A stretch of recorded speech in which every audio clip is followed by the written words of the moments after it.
Hi everyone, before we get started, I want to let you know that Patricia Martin, host of Jung in the World, will be leading a writing workshop called The Inner Prompt on Friday, May 10th from 1 to 4 p.m. at the Jung Institute in downtown Chicago. To learn more about that workshop and to register, just click the link in the show notes or go to jungchicago.org. Thanks.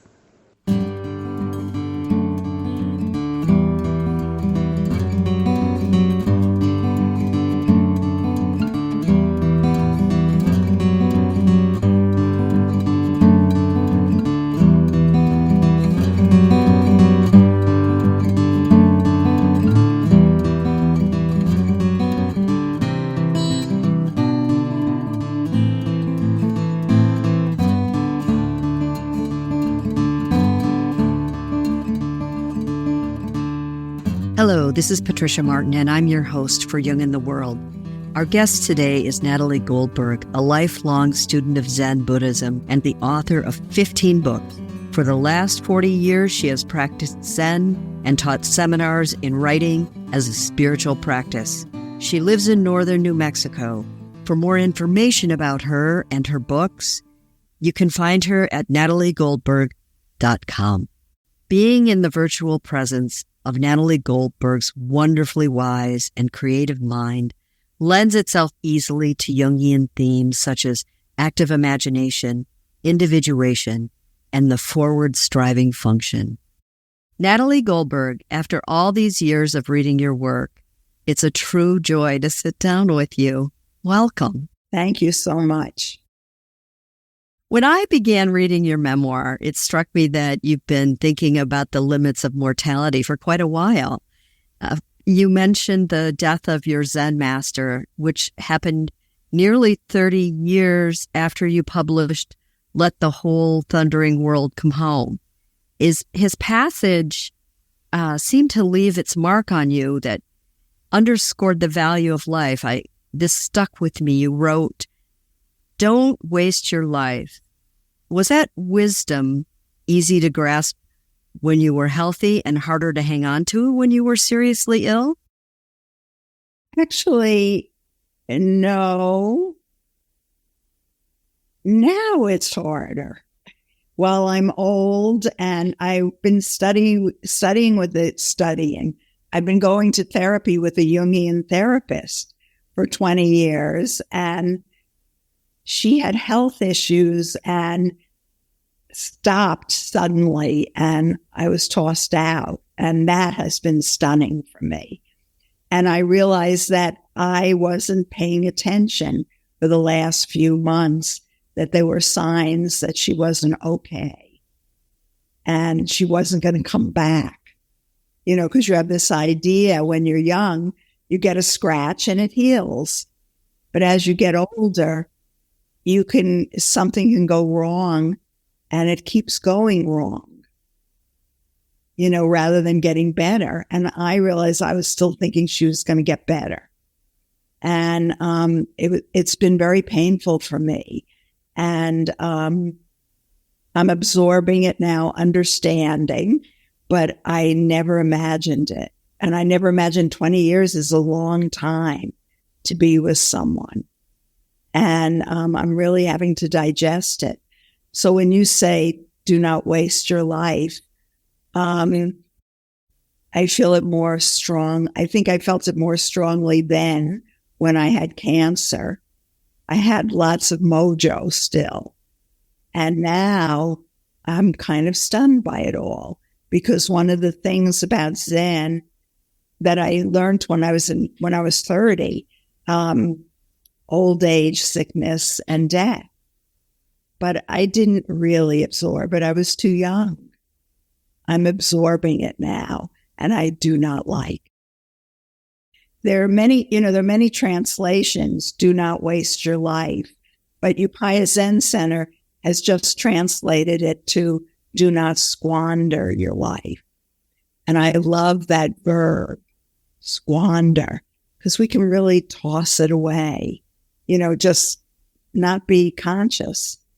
And I like the verb squander better. But either way, we just have a life. We live it the best we can. And then we get older and realize, what do you know?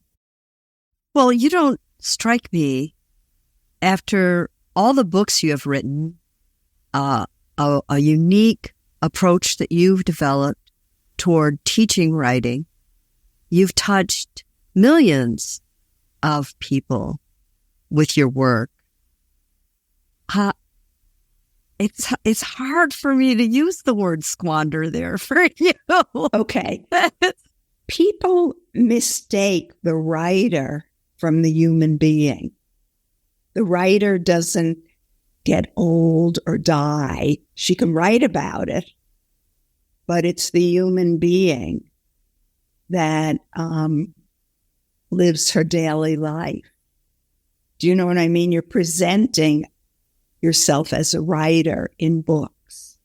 I'm not dishonest. All that I say is true, but you could say it's I wouldn't say my better self. I would say my deeper self. But I also carry with me my discursive mind of yada, yada, yada, and my childhood and being a Jew and having to deal with all that. Does that make sense? It does. It does. One of my favorite writers, Adina O'Brien, in an interview about her last novel, which she wrote when she was 90, she was asked if she had another book in her. And she pondered it a bit and said, perhaps.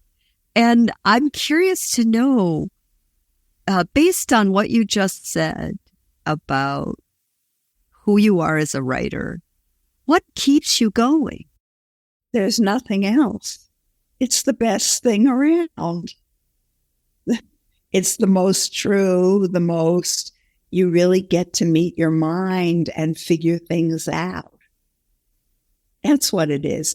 I just have a new book that's going to come out in July called Writing on Empty, Remembering What Matters. And it's about the COVID years and what happened to me. Natalie, the person, just kind of slugged her way through and remembered I couldn't go to a cafe. I couldn't do this. I was miserable, blah, blah, blah. But in the writing, I put it all together and understood it on a much more deep level about what was going on for me and what was going on, in a way, a possibility for people during the COVID years when everything is taken away. Not everything, but a lot is taken away. What do you do? Maybe I'll have 20 minutes where I understand something. That's the writer. But then there's the human being. It's not any different than my therapist, who was brilliant as a therapist. But as she began to disintegrate really in front of my eyes, of course, I didn't want to notice, but I did. She was very human. And she wasn't as intelligent about me, which is why I went to her. I would be remiss, Natalie, if I didn't pick up on the fact that you just shared you have been in Jungian analysis for 20 years. And I promise not to get personal, but depth analysis is a different engagement with the psyche. And I'm wondering how that helped you be a writer. Oh, I don't know how it helped me be a writer. It helped me be a human being. Okay, I want to explain this. One end was Kadgiri Roshi, my Zen teacher, who I intensely studied with for 12 years. There was nothing personal there.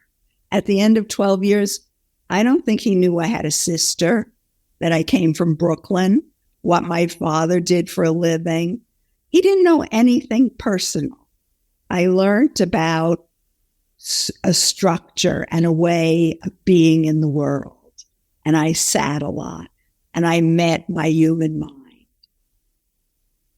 Okay, so I was very clear in that area, teaching, writing, was quite clear, but I knew in intimacy, it didn't help me. And it didn't help me because I was split.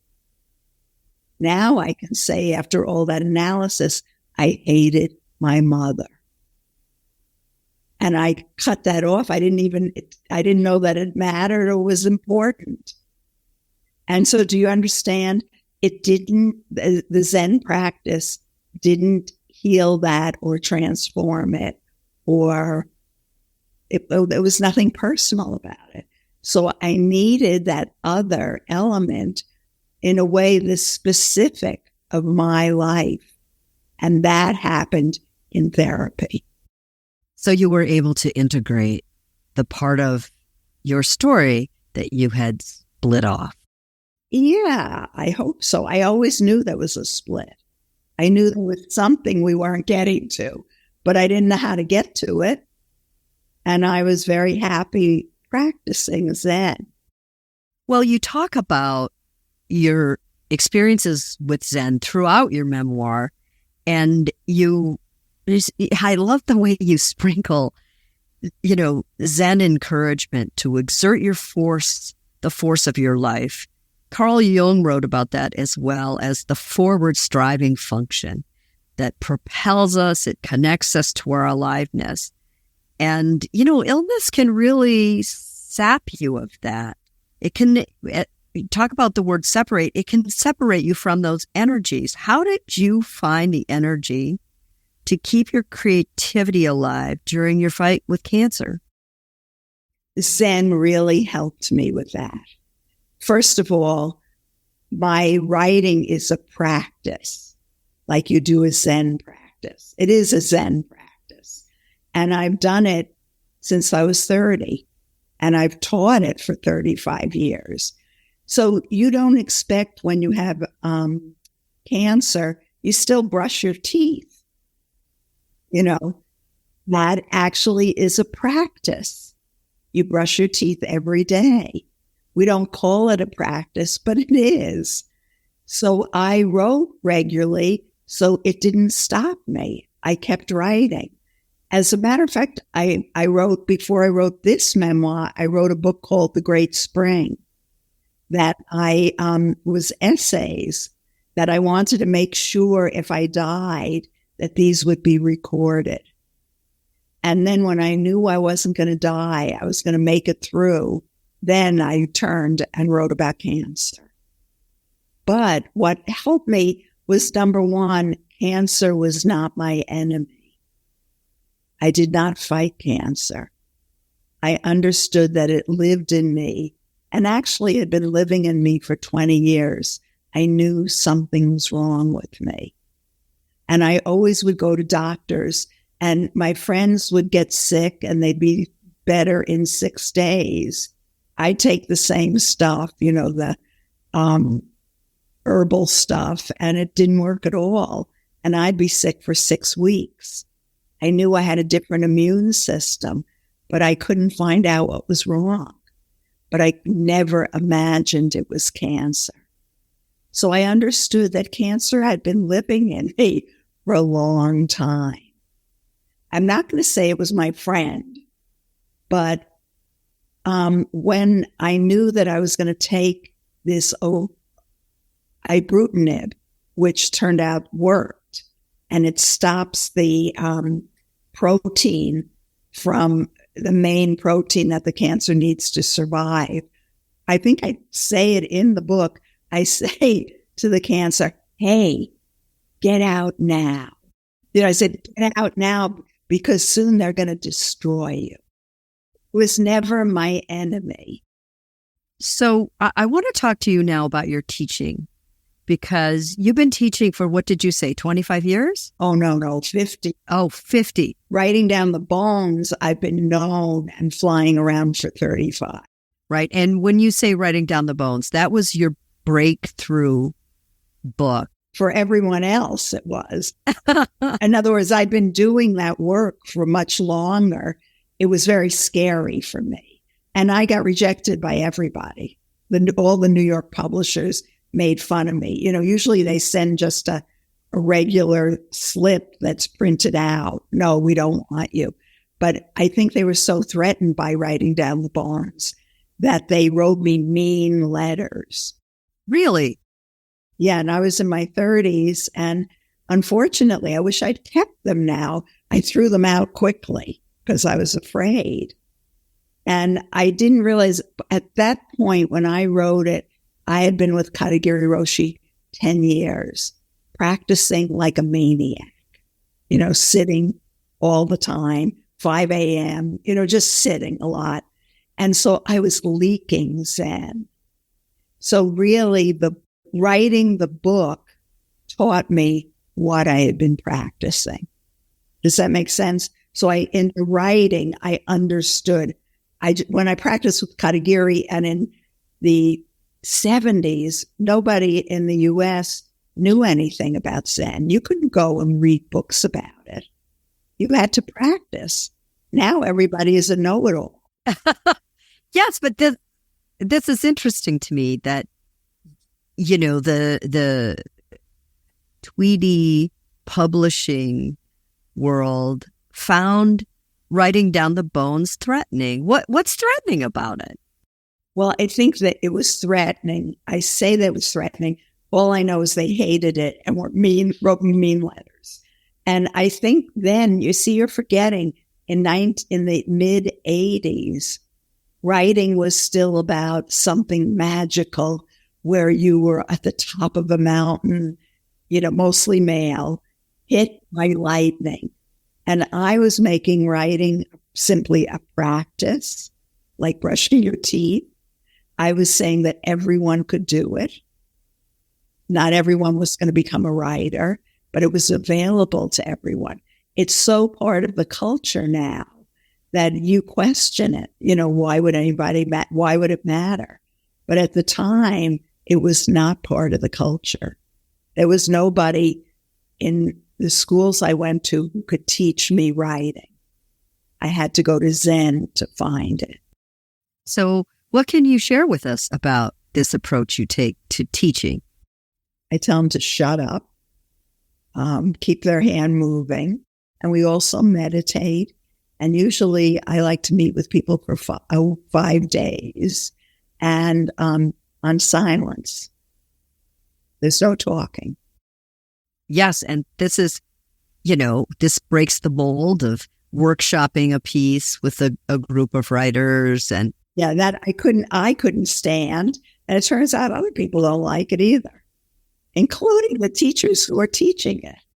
Yeah, it's very true. I would have to say, that's been my experience as well. I love reading some of the stories in your memoir about other writers, and you talk about Carson McCullers.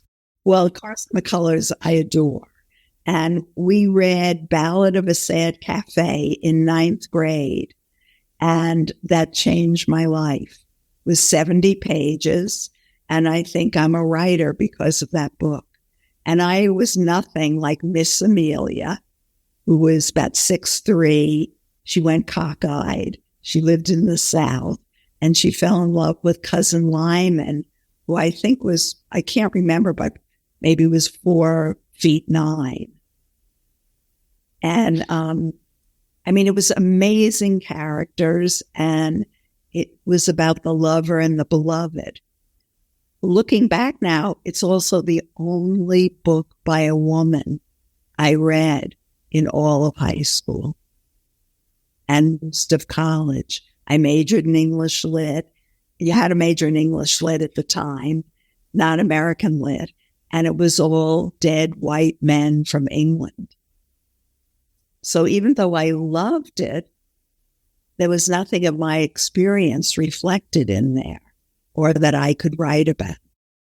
Well, you tell this story about the Danish writer Isa Dinesen, she wrote Out of Africa, and she takes a visit to the United States. She has to meet specific people. So she wants to meet Marilyn Monroe. Marilyn Monroe brings with her Arthur Miller, who was her then husband and famous playwright. And they go to Carson McCullers' home. Nyack, New York, yes. Yes, in Nyack, New York. And Davidson has arranged for a luncheon that should consist of only 3 things: white grapes, white wine, and white scallops. So she obviously, this is what she thought consisted of a well-lived life, to consume these things with 3 people you really enjoy. And I couldn't help but wonder, after your prolific career, and it's still going strong, what do you think are the 3 things that constitute a well-lived life? Oh, that's a great question. I just want to say, Isaac Dennison, it was aesthetic for her. 3 white things. Do you know what I mean? It wasn't about, and I have to say, at the end of her tour, she ended up in the hospital with anemia. And so you're asking me, what are 3 well-lived things? Yes. What are the 3 things that constitute a well-lived life for you? This is an incredible question. Okay. Being connected to nature, having a real connection to nature. I guess I've been sitting so long, it's so natural to me, like brushing my teeth, but certainly being able to sit still, sit completely still, and have something that you continue with under all circumstances. You know, someone asked Suzuki Roshi, what is nirvana? And he said, Suzuki Roshi is the Zen master who came and started San Francisco Zen Center and wrote Zen Mind, Beginner's Mind. He didn't write it. Someone edited his talks. But the answer to what is nirvana, to take something and see it all the way through to the end.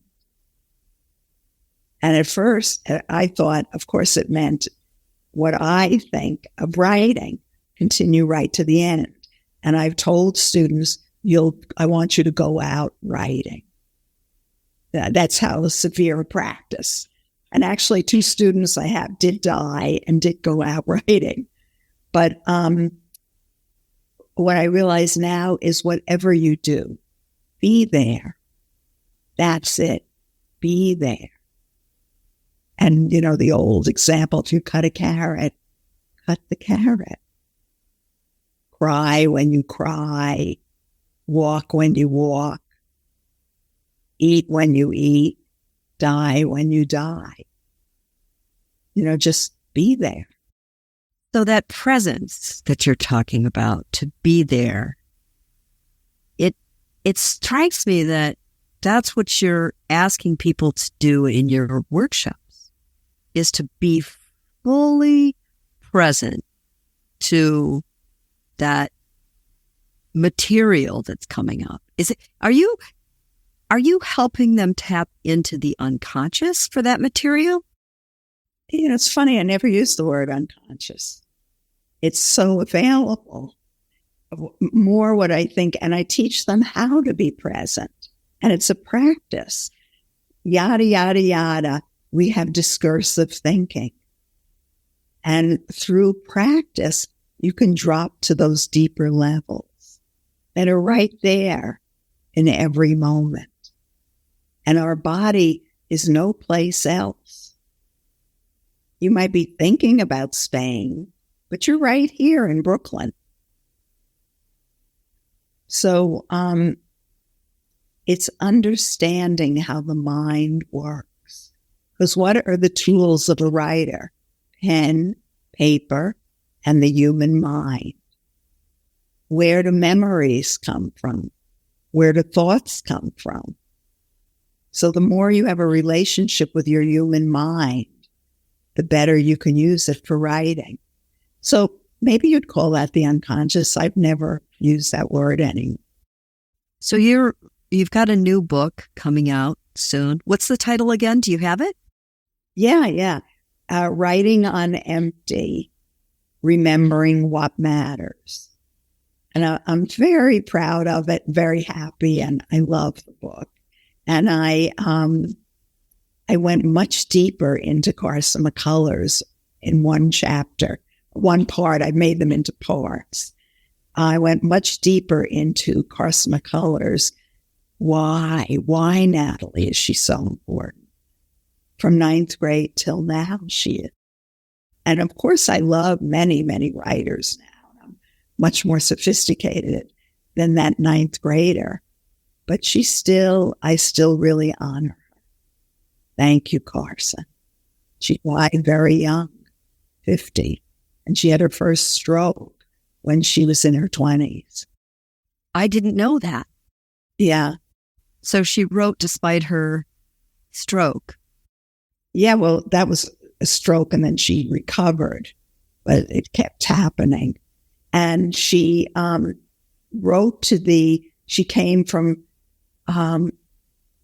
Columbus, South Carolina, in a small town. And she wrote to the library there in the 50s or 60s and said, I will give you all my papers, which probably now is worth millions of dollars, if you allow Negro people to come into the library. And they said no and rejected her papers.